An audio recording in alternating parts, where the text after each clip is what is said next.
to Anne's English Corner.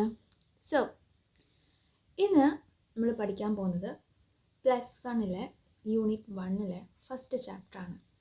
അപ്പോൾ ഇത് പഠിക്കുന്നതിന് മുമ്പ് നിങ്ങൾ ഒരു കാര്യം ഓർത്ത് വെക്കണം. ഓക്കെ, ഏത് യൂണിറ്റാണ്, യൂണിറ്റിൻ്റെ ടൈറ്റിൽ എന്താണ് എന്നൊന്ന് നിങ്ങൾ മനസ്സിലാക്കി വെക്കണം. So unit 1 title glimpses of greatness. അപ്പം ഇതിൻ്റെ കീഴിൽ നമുക്ക് 4 ചാപ്റ്റേഴ്സാണ് പഠിക്കാനുള്ളത്. ഓക്കെ, ഒന്ന് his first flight by Liam O'Flaherty. Second one I will fly by doctor APJ Abdul Kalam. Third one quest for a theory of everything by Kitty Gale Ferguson. And fourth one is Eve, അതൊരു പോയമാണ് by Rudyard Kipling. നമ്മൾ എപ്പോഴും ഒരു chapter പഠിക്കുന്നതിന് മുൻപ് നമ്മൾ ഏത് യൂണിറ്റാണ്, യൂണിറ്റിൻ്റെ ടൈറ്റിലിന് കീഴിലുള്ള ചാപ്റ്റേഴ്സ്, ആ ചാപ്റ്റേഴ്സ് ഏത് ഓതേഴ്സാണ് എഴുതിയിരിക്കുന്നത്, ആരുടെ വർക്കാണ് എന്നൊക്കെ അറിഞ്ഞിരിക്കണം. ഇനി നമ്മൾ ഡിസ്കസ് ചെയ്യാൻ പോകുന്നത് ഹിസ് ഫസ്റ്റ് ഫ്ലൈറ്റ് ആണ്. ഹിസ് ഫസ്റ്റ് ഫ്ലൈറ്റ് എഴുതിയ വ്യക്തി ആരാണ്? ലയം ഓഫ് ലഹർട്ടി. ഓക്കെ, അപ്പം നമുക്ക് അദ്ദേഹത്തെക്കുറിച്ച് കുറച്ച് കാര്യങ്ങൾ നോക്കാം. ഓക്കെ, ലയം ഓഫ് ലഹർട്ടിൻ്റെ കാലഘട്ടം 1896 to 1984 ആണ്. അദ്ദേഹം ഒരു ഐറിഷ് നോവലിസ്റ്റാണ്, ഷോർട്ട് സ്റ്റോറി റൈറ്ററാണ്. ഓക്കെ, അദ്ദേഹത്തിൻ്റെ മിക്ക വർക്കുകളിലും എന്തൊക്കെ തീംസാണോ ഉൾപ്പെടാറ്, ഏതൊക്കെയാണെന്ന് നോക്കാം. Life's problems and the ways of overcoming them, the struggle for survival, nature and the harshness of the natural world, human isolation and loneliness, the effects of war, especially in his works post-Irish War of Independence and the Civil War, political unrest and social injustice. Okay, ഇനി അദ്ദേഹത്തിൻ്റെ കുറച്ച് വർക്കുകൾ ഏതൊക്കെയാണെന്ന് നമുക്ക് നോക്കാം. The Informer 1925, a novel set during the Irish War of Independence which explores betrayal and loyalty. The Black Soul 1929, a novel about Irish life and personal struggles. Then His First Flight 1931, a short story about a young seagull overcoming fear to fly, symbolizing personal growth. അപ്പോൾ ഈ ചാപ്റ്ററാണ് നമ്മൾ ഇന്ന് discuss ചെയ്യാൻ പോകുന്നത്, അതുകൊണ്ട് ഇതൊന്ന് ഓർത്ത് വെക്കുക. The next is The Sniper 1923, a short story set during the Irish Civil War, highlighting the futility and horror of war. അപ്പം ഇത് എന്തിനാണ് പറഞ്ഞതെന്ന് വെച്ച് കഴിഞ്ഞാൽ, നമുക്ക് ഇപ്പോൾ ഹിസ് ഫസ്റ്റ് ഫ്ലൈറ്റ് അനുബന്ധിച്ച് ഒരു essay ക്വസ്റ്റ്യൻ വരികയെന്ന് വെച്ചു. അപ്പോൾ ഇതിൽ ലയം ഓഫ് ലഹർട്ടി ആരാണെന്നും അദ്ദേഹത്തിൻ്റെ വർക്കിലെ തീമുകൾ ഒരു 2-3 എഴുതി വെക്കുക. പിന്നെ നോട്ടബിൾ വേർഡ്സ് ഒരു 2-3 ഓർത്തിരിക്കുക. അതൊക്കെ നല്ലതായിരിക്കും. അതുകൊണ്ടാണ് അദ്ദേഹത്തിൻ്റെ വേറെ വർക്കുകൾ ഞാൻ ഇൻക്ലൂഡ് ചെയ്തത്. ഓക്കെ, ഇനിയിപ്പം ഇവിടെ ഒരു പിക്ചർ കാണുന്നുണ്ടല്ലോ അല്ലേ? ഇവിടെ എത്ര പക്ഷികളുണ്ട്? 1 2 3 4 5 and 6. ഓക്കെ, നമ്മൾ ഹിസ് ഫസ്റ്റ് ഫ്ലൈറ്റ് ആണ് പഠിക്കാൻ പോകുന്നത്. അപ്പം ഇവിടെ ഈ ഒരു പിക്ചറിൽ നോക്കിയേ, ഒരു കുഞ്ഞി പക്ഷിക്കുട്ടിയുണ്ട്. അപ്പം ഈ പിക്ചറിൽ നിന്ന് നിങ്ങൾക്ക് എന്താണ് മനസ്സിലായത്? ഇത് ഒരു ഫാമിലിയാണ്. ഓക്കെ, നമുക്കും ഫാമിലി ഉണ്ട് അല്ലേ? നമ്മളെ ഫാമിലിയിൽ പാരൻസ് ഉണ്ടാകാം, നമ്മുടെ ഗ്രാൻഡ് പാരൻസ് ഉണ്ടാകാം, പിന്നെ നമ്മളെ സിബ്ലിങ്സ് ഉണ്ടാകാം, സിസ്റ്റർ, ബ്രദർ എക്സെട്ര. അപ്പം ഇതും ഒരു ഫാമിലിനെ കുറിച്ചിട്ടാണ്. ഓക്കെ, ഒരു ഫാമിലി, ഒരു പക്ഷിയുടെ ഫാമിലിനെ കുറിച്ചിട്ടാണ് നമ്മൾ പഠിക്കുന്നത്. അമ്മയുണ്ട്, അച്ഛനുണ്ട്, പിന്നെ ബ്രദർ, സിസ്റ്റർ ഉണ്ട്. ഓക്കെ, അപ്പം ഇവിടെ നിൽക്കുന്ന ഒരു കുഞ്ഞി പക്ഷിക്കുട്ടീനെ നിങ്ങൾക്ക് കാണാവോ? ഒരു കുഞ്ഞി പക്ഷിക്കുട്ടീനെ അല്ലേ? ഇവിടെ നിൽക്കുന്ന ഒരു കുഞ്ഞി പക്ഷിക്കുട്ടിയുണ്ട്. അപ്പം ഈ ഒരു കുഞ്ഞി പക്ഷിക്കുട്ടിക്ക് ഇവിടെ വന്നിട്ട് ഇവിടെ ഇങ്ങനെ പറക്കാൻ പേടി. ഓക്കെ, എന്തുകൊണ്ടാണ് പേടി? ഈ പക്ഷിക്കുട്ടിക്ക് ഇവിടെ നിൽക്കുമ്പോൾ ഇവിടെ കാണുന്ന ഇവിടെയില്ലേ, ഇവിടെ വീണ് മുങ്ങി മരിക്കുമോ എന്നൊക്കെയുള്ളൊരു പേടി. അപ്പം നമ്മൾ പറക്കാനുള്ള ഒരു ധൈര്യമില്ല. ഓക്കെ, അപ്പം ആ പക്ഷിക്കുട്ടി വീണ്ടും ആ ലെഡ്ജിൻ്റെ മുകളിൽ ഇങ്ങനെ നിൽക്കുകയാണ്. അപ്പം ഏതാണ് ലെഡ്ജ്? ഇതിനാണ് നമ്മൾ ലെഡ്ജ് എന്ന് പറയാം. ഓക്കെ, ഇതിൻ്റെ മുകളിൽ ഇങ്ങനെ നിൽക്കുകയാണ്. And this particular bird is afraid to fly. അപ്പം ഇതിൻ്റെ ചെറിയൊരു ഉള്ളടക്കമാണ് പറയുന്നത്. അപ്പം പാരൻസ് പല തവണയായിട്ട് ശ്രമിക്കുന്നുണ്ട് ഈ കുഞ്ഞു പക്ഷിക്കുട്ടീനെ എങ്ങനെയും പറക്കാനുള്ള ആ ഒരു മോട്ടിവേഷൻ കൊടുക്കണം. അങ്ങനെ ഈ കുഞ്ഞു പക്ഷിക്കുട്ടിക്ക് പറക്കാൻ പറ്റുന്നില്ല. അങ്ങനെ ഇവരൊക്കെ ഭീഷണിപ്പെടുത്താനൊക്കെ നോക്കി. പക്ഷേ ഈ പക്ഷിക്കുട്ടി ഭയങ്കരമായിട്ട് ഹംഗ്രി, ഭയങ്കര വിശന്നിരിക്കുകയായിരുന്നു. അങ്ങനെ വിശന്നിരിക്കുന്നത് കൊണ്ട് ഈ പക്ഷിക്കുട്ടിക്ക് അവസാനം പറക്കാൻ പറ്റി. അപ്പോൾ ഇതാണ് അതിൻ്റെ കഥ. അപ്പോൾ നമുക്ക് ഇനി ഇതിൻ്റെ ഡീറ്റെയിൽ ആയിട്ടുള്ള കുറച്ച് കാര്യങ്ങൾ നമുക്ക് നോക്കാം. Okay, his first flight. അപ്പം നമ്മൾ ഏതൊരു ചാപ്റ്റർ പഠിക്കുമ്പോഴും ക്യാരക്ടേഴ്സ് ഉണ്ടെങ്കിൽ ക്യാരക്ടേഴ്സ് ഓർത്ത് വെക്കുക. ഓക്കെ, ഇല്ലെങ്കിൽ ഏതെങ്കിലും പ്ലേസസ് ആണെങ്കിൽ അത് ഓർത്ത് വെക്കുക. അതൊക്കെ ഒരു ചെറിയൊരു ഷോർട്ട് പോയിൻറ്റ്സ് ആക്കിയിട്ട് നിങ്ങളൊന്ന് ഓർത്ത് വെക്കുക. ഓക്കെ, അപ്പോൾ ഇവിടെ ക്യാരക്ടേഴ്സ് ആരൊക്കെ ഞാൻ ആദ്യമേ പറഞ്ഞു. ഒരു ഫാമിലി, ഒരു പക്ഷിക്കുട്ടികൾ, ഒരു പക്ഷിയുടെ ഫാമിലിയാണ്. അപ്പോൾ ഒരു യങ് സീകളുണ്ട്. ഓക്കെ, അപ്പം എന്താണുള്ളത്, ഒരു യങ് സീകളുണ്ട്. ആ യങ് സീകളുടെ പിക്ചറാണ് ഞാൻ നേരത്തെ കാണിച്ചു തന്നത്.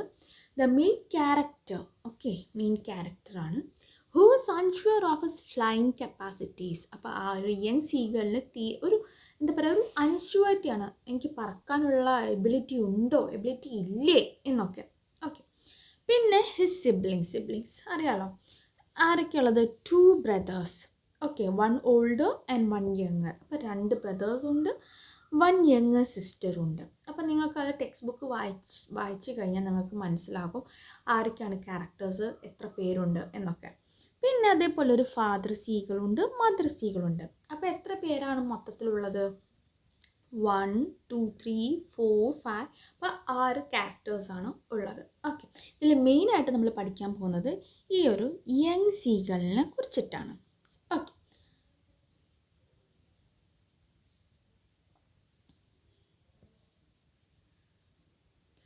ഇനി എന്താണ് ഈ കഥ പറയുന്നത്? His first flight is a story about a young seagull who was afraid to fly for the first time. Okay, അപ്പോൾ ഹിസ് ഫസ്റ്റ് ഫ്ലൈറ്റ് എന്താണ്, ഒരു സ്റ്റോറിയാണ്. Is a story. ഇവിടെ ഈസ് എ സ്റ്റോറി ഇതില്ല കേട്ടോ. Okay, so his first flight is a story about a young seagull who is afraid to fly for the first time.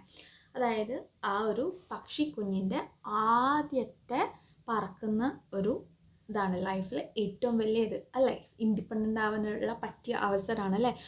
ആദ്യമായിട്ട് സ്വന്തമായിട്ട് പറന്ന് കാഴ്ചകളൊക്കെ കണ്ട് സ്വന്തമായിട്ട് ഫുഡൊക്കെ പിടിച്ച് കഴിക്കാനൊക്കെയുള്ള ഒരു അവസരമാണ്. അപ്പം ഈ യങ് സീകളിലും വളരെ പേടിയാണ് പറക്കാൻ.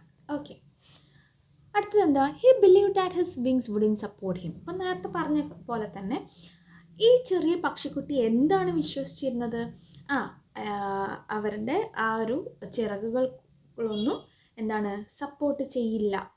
അതായത് ഒരു കോൺഫിഡൻസ് ഇല്ല. Despite his younger siblings flying unafraid, even when they have much shorter wings, he couldn't gather the courage to do the same. അപ്പോൾ എന്താണ് ഇവിടെ പറയുന്നത്, അതായത് ഈ ചെറിയ പക്ഷിക്കുട്ടീനെക്കാളും ചെറിയ സിബ്ലിങ്സ് ഒരു പേടിയും കൂടാതെ വളരെ നല്ല കറേജസ് ആയിട്ട് പറന്നിരിക്കുകയാണ്.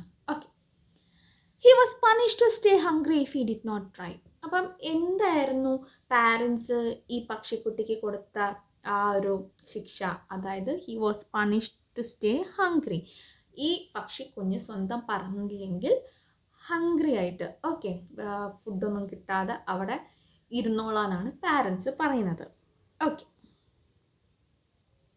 നെക്സ്റ്റ് വൺ, ഇനി നമുക്ക് സീഗൾ ആൻഡ് ഇറ്റ്സ് ഫാമിലിയിലെ ഒരു ഇൻട്രൊഡക്ഷൻ പറയാം. നേരത്തെ പറഞ്ഞ തന്നെയാണ്.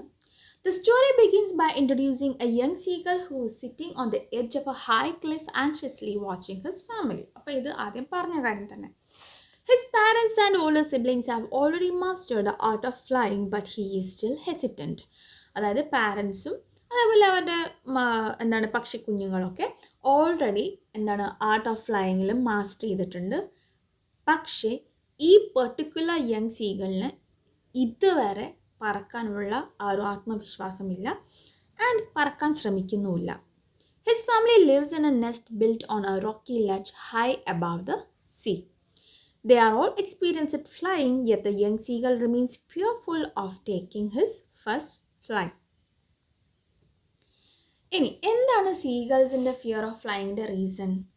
The young seagull is terrified of flying. He feels an intense fear and doubts his ability to fly, even though it is something that is natural for all birds. His family tries to encourage him, but he is too frightened to make the leap. He watches as his siblings fly effortlessly, feeling a sense of isolation and jealousy. His family, though patient, grows increasingly worried that the young one will never learn to fly. അപ്പോൾ എന്താണ് ഇവിടെ പറയുന്നത്? Young സീകളിന് പറക്കാനുള്ള പേടിയാണ്. അത് നമ്മൾ already പറഞ്ഞു കഴിഞ്ഞു. Okay, അത് ഈ ഒരു പക്ഷിക്കുട്ടിക്ക് ഫിയറാണ്. പിന്നെ ഒരു സംശയമുണ്ട്. എന്താണ്? കഴിയില്ലേ എന്നൊക്കെയുള്ളൊരു സംശയം. ആൻഡ് ഫാമിലി കുറേ എൻകറേജ് ചെയ്യാൻ ശ്രമിച്ചിട്ടുണ്ട്, സപ്പോർട്ട് ചെയ്യാൻ ശ്രമിച്ചിട്ടുണ്ട്. പക്ഷേ എങ്കിൽ കൂടിയും ഈ പക്ഷിക്കുട്ടിക്ക് പറക്കാൻ പേടിയാണ്. ആൻഡ് നമ്മൾ നേരത്തെ പറഞ്ഞ പോലെ തന്നെ ഈ പക്ഷിക്കുട്ടിയുടെ സിബ്ലിങ്സൊക്കെ യാതൊരു പേടിയും കൂടാതെ വളരെ ഫ്രീ ആയിട്ട് റിലാക്സ് ചെയ്തിട്ട് പറന്ന് ആ കാഴ്ചകളെല്ലാം കണ്ട് രസിക്കുന്നതും ഈ ഫുഡൊക്കെ സ്വന്തം പിടിച്ച് കഴിക്കുന്നതെല്ലാം ഇങ്ങനെ കണ്ട് നിരാശയോടെ ഇരിക്കുകയാണ്. ആരാണ് നിരാശയോടെ ഇരിക്കുന്നത്? ഈ യങ് സീകൾ. ഓക്കെ, യങ് സീകളിന് അസൂയയും വരുന്നുണ്ട്, അതേപോലെ ഒറ്റപ്പെടലും ഫീൽ ചെയ്യുന്നുണ്ട്. His family, though patient, grows increasingly worried that the young one will never learn to fly.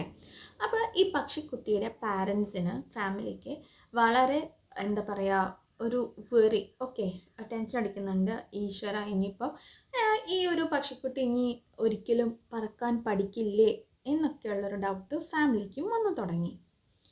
Okay, the parents pressure.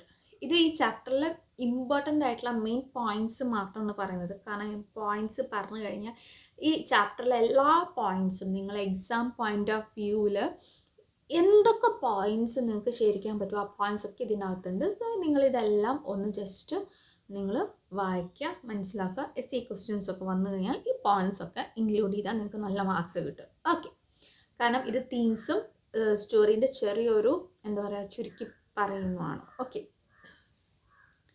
the parents' pressure. As the young seagull becomes more fearful, his parents begin to pressure him. അപ്പോൾ ഇവിടെ നമുക്ക് അടുത്ത theme എന്താ കാണാൻ പറ്റുന്ന? Parents pressure. അതായത് young സീഗളിന് എത്രത്തോളം പേടി കൂടുന്നോ അത്രത്തോളം പ്രഷർ പാരൻസും ഈ യങ് സീഗളിൻ്റെ മേലെ ചെലുത്തുന്നുണ്ട്. They want him to learn to fly so he can fend for himself and survive. His father in particular becomes more insistent and even critical, urging him to fly like his siblings. The young seagull feels the weight of this pressure, but he continues to resist. അപ്പോൾ parents എത്ര resist ചെയ്യുന്നുണ്ടെങ്കിലും young സീകൾ എന്താണ് ഇതിനെ എതിരിട്ട് നടക്കണം. അതായത് ഞാൻ പറക്കില്ല എന്നുള്ള വാശിയിൽ അവിടെ നിൽക്കുകയാണ്. His fear of falling and his lack of confidence hold him back. അപ്പോൾ എന്താണ് അദ്ദേഹത്തെ പുറകിലേക്ക് നിൽക്കുന്നത്? അതായത് പറക്കാൻ വേണ്ടിയിട്ടുള്ള ആ ഒരു ആഗ്രഹം ഇല്ലാണ്ടാക്കുന്നത്. അതായത് ഈ പക്ഷിക്കുട്ടിക്ക് പറക്കാനുള്ള ആഗ്രഹമുണ്ട്, പക്ഷെങ്കിൽ പറക്കാൻ പറ്റുന്നില്ല. അപ്പം അത് എന്തുകൊണ്ടാണ്? അതായത് ആ ക്ലിഫിൻ്റെ താഴെ ഞാൻ ഇൻ കേസ് പറഞ്ഞു കഴിഞ്ഞാൽ ഞാൻ വീണു പോകുമോ, പിന്നെ അതേപോലെ ആത്മവിശ്വാസമില്ല. ഓക്കെ, വിശ്വാസക്കുറവാണ്. ഓക്കെ, നമ്മളുടെ ഉള്ളിൽ തന്നെയുള്ള ആ ഒരു ലാക്ക് ഓഫ് കോൺഫിഡൻസ് ആണ് ആ ഒരു പക്ഷിക്കുട്ടീനെ പരാജയത്തിലേക്ക് എത്തിക്കുന്നത്. ഓക്കെ, അപ്പോൾ ഇതിൽ നിന്ന് നമുക്ക് എന്ത് മനസ്സിലായി? നമ്മൾ കോൺഫിഡൻസോട് കൂടി മുന്നേറണം. ഓക്കെ, നമ്മളെ ലൈഫിൽ നമുക്ക് കോൺഫിഡൻസ് ഉണ്ടാകണം.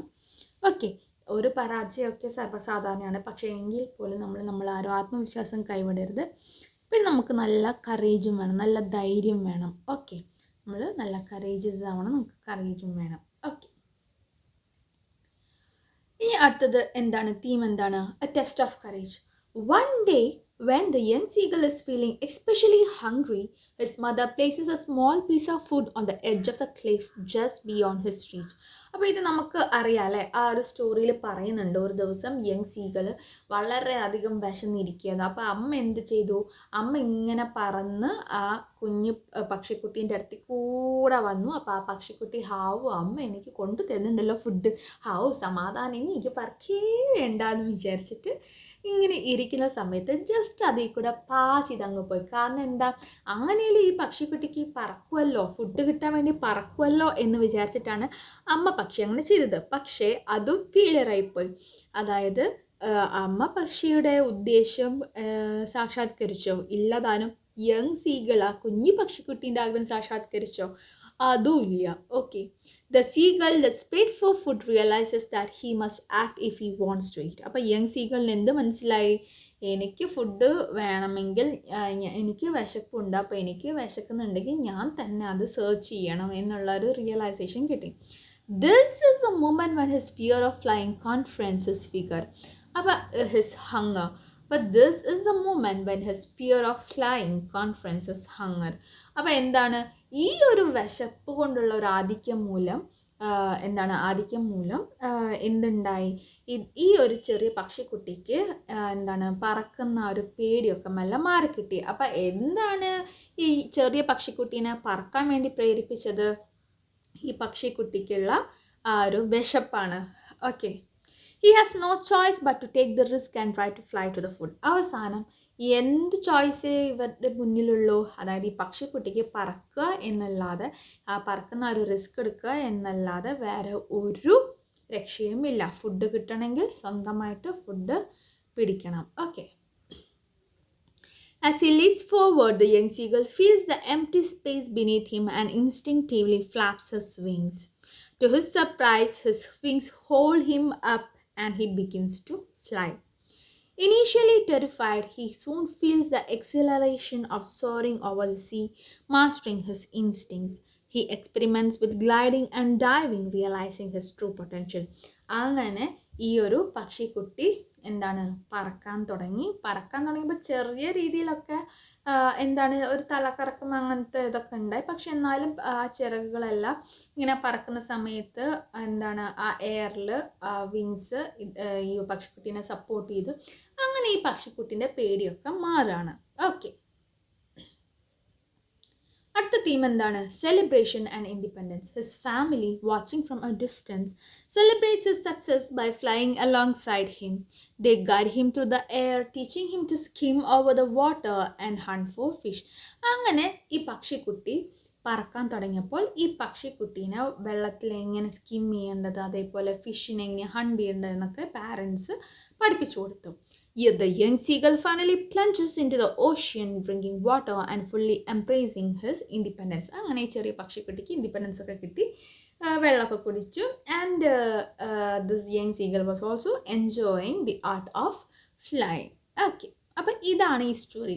മെയിനായിട്ട് ഈ പോയിൻറ്റ്സ് ആണ് ഈ സ്റ്റോറിയിലെ തീം എന്ന് പറയുന്നത്. അപ്പം ഇതെല്ലാം നിങ്ങളൊന്ന് ജസ്റ്റ് നോക്കി വെക്കുക. ഓക്കെ, ഇനി അടുത്തത് നമുക്ക് കൺക്ലൂഡ് ചെയ്യാം. The story ends with a young seagull triumphantly mastering the art of flight and survival. His journey reflects a universal truth: overcoming fear and taking risks are essential steps toward growth and success. അപ്പം മെയിനായിട്ടുള്ള theme എന്താണ്, ഈ ചെറിയൊരു ഒന്ന് ആലോചിച്ച് നോക്കിയാൽ ലയം of ലഹർട്ടി ചെറിയൊരു പക്ഷിക്കുട്ടീൻ്റെ കഥയിലൂടെ നമുക്ക് വലിയൊരു മെസ്സേജാണ് ഈ ചാപ്റ്ററിൽ തരുന്നതല്ലേ. എന്താണ് തരുന്നത്, ഓവർകമ്മിങ് ഫിയർ. നമ്മൾ ഒന്നിനും ഭയക്കാൻ പാടില്ല, നമ്മൾ കുറച്ച് റിസ്ക് ഒക്കെ എടുക്കണം അല്ലേ. ആൻഡ് അങ്ങനെ നമ്മൾ പേടിക്കൂടാതെ നമ്മൾ ഈ ജീവിതത്തിൽ മുന്നോട്ട് നയിച്ചാൽ മാത്രമേ നമുക്ക് ഗ്രോത്തും സക്സസ്സും ഒക്കെ നമ്മുടെ ലൈഫിൽ ഉണ്ടാവുള്ളൂ. അപ്പോൾ ആക്ച്വലി ഇതാണ് ഈ ചെറിയൊരു പക്ഷിക്കുട്ടിയുടെ കഥയിലൂടെ ലയം ഓഫ് ലഹർട്ടി എന്ന് പറയുന്ന ഒരു ഐറിഷ് ഓഥർ നമുക്ക് പറഞ്ഞു തരുന്നത്. ഓക്കെ, അപ്പോൾ ഈ സ്റ്റോറി നിങ്ങൾക്ക് നന്നായിട്ട് മനസ്സിലായല്ലോ. സ്റ്റോറിയുടെ ഉള്ളടക്കവും സ്റ്റോറിൻ്റെ തീംസ്, മെയിൻ തീംസ് എന്താണ്, എന്തൊക്കെ കാര്യങ്ങളാണ് അവർ ചെയ്തത് എന്നൊക്കെ നിങ്ങൾക്ക് മനസ്സിലായല്ലോ അല്ലേ. ഇനി മെയിൻ തീം നേരത്തെ പറഞ്ഞ അതേ കാര്യം തന്നെയാണ്. The story of the sequel is a story of overcoming one's fear to succeed. പിന്നെ self confidence. Through the story of the birds, the writer conveys the importance of self-esteem and self-reliance. അപ്പോൾ ഇതൊക്കെ നേരത്തെ പറഞ്ഞ points തന്നെയാണ്. Okay, ഇനി നമുക്ക് കുറച്ച് questions നോക്കാം. ഓക്കെ, അപ്പോൾ ഇതാണ് story. First question is, what is the central theme of the story? The central theme of his first flight is overcoming fear. It highlights how courage and confidence can lead to success, as seen through the young seagull's journey from fear to triumph when he finally learns to fly. Okay, second question. Why was the young seagull afraid to fly? The young seagull was afraid to fly because he feared that his wings would not support him and he would fall into the sea. This fear of failure and self-doubt kept him grounded. Okay, അപ്പം മനസ്സിലായാലോ? ഇതൊക്കെ നമ്മൾ discuss ചെയ്താണ്. അതുകൊണ്ട് questions just വായിക്കുന്നുള്ളൂ. നിങ്ങൾ just ഒന്ന് pose ചെയ്യുക. Pose ചെയ്ത് കഴിഞ്ഞതിന് ശേഷം നിങ്ങൾക്ക് വേണമെങ്കിൽ ജസ്റ്റ് അത് എഴുതിയിരിക്കുകയോ എന്താണെന്ന് വെച്ചാൽ ചെയ്യാം. Okay, how did the young seagull's family try to encourage him to fly? The young seagull's family encouraged him by scolding him, taunting him and even pretending to ignore him. അപ്പം എങ്ങനെയാണ് young സീകളുടെ family ഈ ചെറിയൊരു പക്ഷിക്കുട്ടീനെ പറക്കാൻ വേണ്ടിയിട്ട് encourage ചെയ്തത് എന്നാണ് പറയുന്നത്. വഴക്ക് പറഞ്ഞിട്ടും ടോണ്ട് ചെയ്തിട്ടും ആൻഡ് എന്താണ് ഒറ്റപ്പെടുത്തിയിട്ടും, അതായത് മൈൻഡ് ചെയ്യാതെ, even pretending to ignore him, mind ചെയ്യാതിരിക്കുക. They showed him how they flew and caught food. His mother finally used a clever trick by dangling a piece of fish near him, which ultimately pushed him to take his first flight. Okay, നമുക്ക് അടുത്ത് നോക്കാം. What role did hunger play in the young seagull's flight? അപ്പോൾ young സീഗളിന് പറക്കാൻ പ്രേരിപ്പിച്ചത് എന്താണ്? Young സീഗളിലെ വിശപ്പാണ്. അപ്പോൾ ആ ചോദ്യമാണ് ഇവിടെ ചോദിക്കുന്നത്. ഹങ്കറിന് എന്ത് റോളാണ് ഈ യങ് സീഗളിലെ ഫ്ലൈറ്റിന് ഉള്ളത് എന്നാണ്. Hunger was a crucial motivator. The young seagull was so hungry that he eventually overcame his fear when he saw his mother holding a piece of fish. His desperation for food drove him to take the leap and learn to fly. Next question. Describe the young seagull's feelings after his first flight. ഇപ്പോൾ first ഫ്ലൈറ്റിന് ശേഷം young സീഗൾസിൻ്റെ feelings എന്തായിരുന്നു? After his first flight, the young seagull felt a mix of joy, pride, and exhilaration. He gained confidence as he soared higher and realized the freedom and possibilities that flying offered. Next question. What message does the story convey to readers? The story conveys that fear is a barrier to success and that taking the first step is often the hardest but most rewarding. It encourages readers to trust their abilities and face challenges with courage. How does the story portray the importance of family support? അപ്പോൾ ഇത് നമ്മൾ ഈ points എല്ലാം നമ്മൾ നേരത്തെ already discuss ചെയ്തതാണ്. അതുകൊണ്ടാണ് just വെറുതെ വായിക്കുന്നത് കേട്ടോ. നിങ്ങൾക്ക് പറഞ്ഞാൽ മനസ്സിലാകും.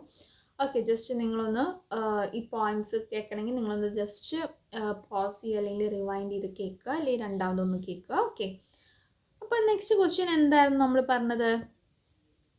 How does the story portray the importance of family support? The story shows that family plays a vital role in encouraging and pushing individuals to overcome their fears. The seagull's family used tough love and strategy to help him realize his potential, emphasizing the importance of guidance and support. What literary techniques does Liam of Flaherty use in the story? Okay, സ്റ്റോറിയിൽ ഏതൊക്കെ literary techniques ആണ് use ചെയ്തത്? Liam of Flaherty uses symbolism. Flight symbolizes freedom and independence. അപ്പോൾ ഇവിടെ symbolism use ചെയ്തിട്ടുണ്ട്. അപ്പോൾ ഇവിടെ flight എന്ന് പറയുന്നത് എന്താണ്? ഫ്രീഡവും ഇൻഡിപെൻഡൻസിനെയാണ് സിംബലൈസ് ചെയ്യുന്നത്.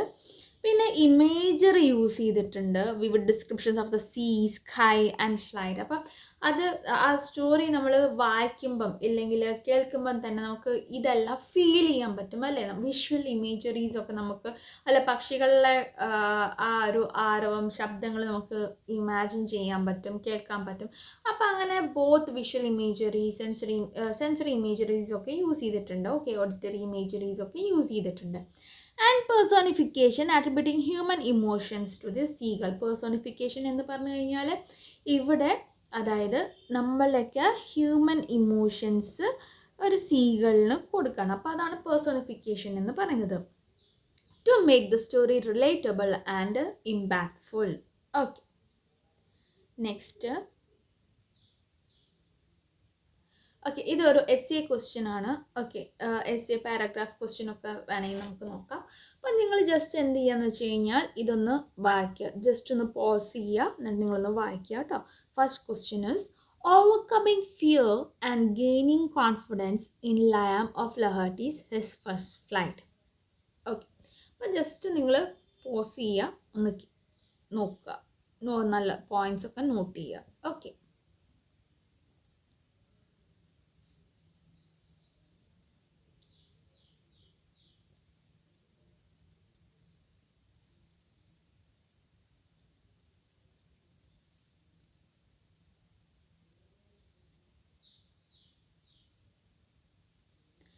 ഇനി നെക്സ്റ്റ് സെക്കൻഡ് ക്വസ്റ്റ്യൻ എന്താണെന്ന് വെച്ച് കഴിഞ്ഞാൽ examine the role of family and external support in helping the young seagull overcome his fear in Liam O'Flaherty's his first flight.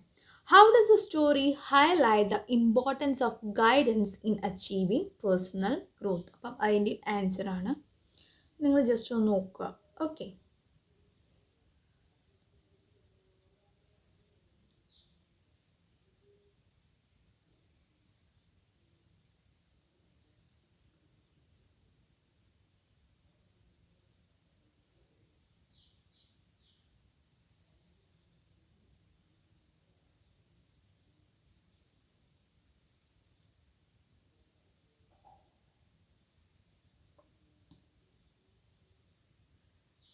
Okay, അപ്പം നിങ്ങളിത് കണ്ടു എന്ന് വിചാരിക്കുന്നു.